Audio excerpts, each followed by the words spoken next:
अस्सलाम वालेकुम नाज़रीन, धरती टाइम न्यूज़ ऑनलाइन सां गॾु आहियां इमरान अली गोपांग। ख़बर शामिल कयूं था सोबोदेरो खां ज़हूर हुसैन जामड़ो जी रिपोर्ट मुताबिक़ सोबोदेरो शहर जे साता महले जे रहवासियुनि महरम अली सहतो वहीद अली सहतो तालका प्रेस क्लब सोबोदेरो पहुची एहतजाज कयो।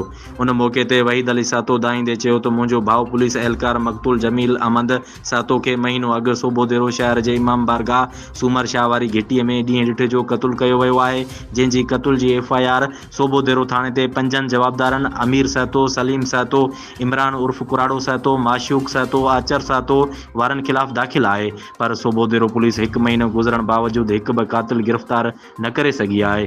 क़ातिल केस तां हथ खणण लाइ मुख़्तलिफ़ तरीक़ा इस्तेमाल करे असांखे परेशान करे रहिया आहिनि। हुननि चयो त जॾहिं पुलिस पंहिंजे पटे भाई जा क़ातिल गिरफ़्तार नथी करे सघे त आम माण्हू खे कहिड़ो इंसाफ़ फ़राहम करे सघंदी। मुतासिरनि वज़ीर आला सिंध सैयद मुराद अली शाह, IG सिंध गुलाम नबी मेमून, DIG सखर खे अपील कई त मक़तूल पुलिस एहलकार जमील अमन सहतो जे क़ातिलनि खे गिरफ़्तार करे मक़तूल एहलकार जे खून ऐं उन जे वारसनि सां इंसाफ़ कयो वञे। IG साहब के SP साहब के DIG साहब के बाबा असांजी खुदारा मदद कयो, असांखे इंसाफ़ ॾिनो वञे, असांजे भाउ जे क़ातिल पकड़िया वञनि, उन खां इंसाफ़ कयो वञे।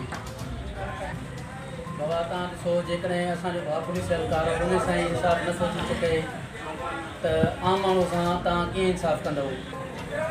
बाबा IG गुलाम नबी साहब खे असां पुरज़ोर अपील करे रहिया आहियूं त असांजो खुदारा इंसाफ़ कयो वञे, असांजी मदद कई वञे, असांजे भाउ खे इंसाफ़